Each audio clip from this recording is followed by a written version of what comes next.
Fjala e mbajtur është institucioni i parë. Me 21 gusht isha aty që nga përgatitjet e para dhe deri në mbylljen e kuvendimit.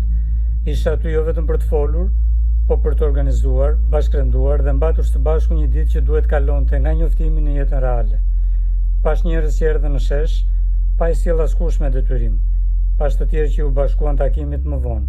Pash qytetarë që kaluan nga sheshi në sallë, u ulën, dëgjuan, pyetën dhe qëndruan deri në fund. Ajo ditë më la bindjen që dua ta ndaj me ju. Besimi politik nuk lind nga madhështia e fjalës. Ai lind kur njeriu sheh se ajo që është thënë mbahet. Në kulturën shqiptare fjala e dhënë ka qenë gjithmonë masë e njeriut. Politika jone ka përdorur aq shpesh pa e nderuar se shumë qytetarë nuk presin më të shohin nëse një zotim do të mbahet. Presin vetëm çastin kur do të harrohet. Këtë zakon duhet ta ndërpresim së pari brenda vetes. Një organizat nuk bëhet e besueshme sepse ka emër, logo, drejtues apo program. Bëhet e tillë kur takimi i shpallur zhvillohet, kur njeriu që shkruan merr përgjigje, kur vendimi nuk humbet sapo mbyllet salla dhe kur përgjegjësia nuk mbetet pa emër.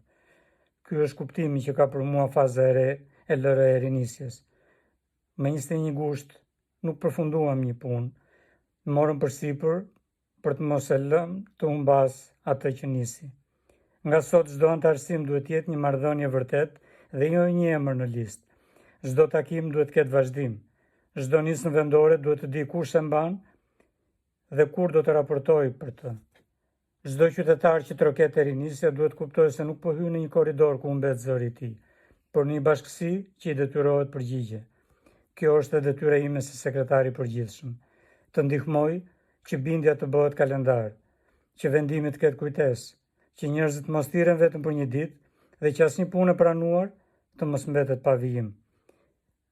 Nuk dua një lërë e rinisje që duket e madhe në poster dhe bëhet e padukshme sapo mbaron veprimtaria. Dua një organizat që të mund të besohet edhe në gjërat e vogla. Sepse qytetari nuk e mat seriozitetin ton vetëm nga ajo që themi për Shqipërinë. E mat nga mënyra se sillemi me kohën e tij, me pyetjen e tij, me kundërshtimin e tij dhe me zotimin që i kemi dhënë. Shqipëria nuk vuan nga mungesa e fjalimeve të mëdha. Vuan nga marrëveshjet që nuk mbahen, nga vendimet që nuk ndiqen, nga institucionet që nuk përgjigjen dhe nga organizatat që kujtojnë për njeriu vetëm kur kanë nevojë për praninë e tij. Rinisja duhet jetë e kundërta e kësaj përvoje. Jo sepse ne jemi të pagabueshëm, por sepse mund të ndërtojmë një mënyrë ku gabimi pranohet, mangësia korrigjohet dhe askush nuk shihet pas titullit vet. Kushdo që dëshiron të bashkohet me ne, të organizojë një takim apo të ndihmojë në qytetin, fshatin ose bashkësinë shqiptare ku jeton, është i mirëpritur të lidhet me LRE Rinisjen në www.rinisje.com. Nuk ju kërkojmë të vini me një biografi të përsosur, nuk ju kërkojmë të dini gjithçka përpara se të hyni. Ju kërkojmë vetëm seriozitet për të mos premtuar atë që nuk mund të mbani, dhe ndeshmërinë për ta përfunduar atë që merrni përsipër. Sepse një lëvizje politike bëhet institucion jo kur njerëzit mësojnë emrin e saj, por kur fillojnë të dinë se mund t'i besojnë sjelljes së saj. Me 21 gusht dham një fjalë dhe u takuam. Tani duhet të tregojmë se fjala jon ka jetë edhe pas takimit.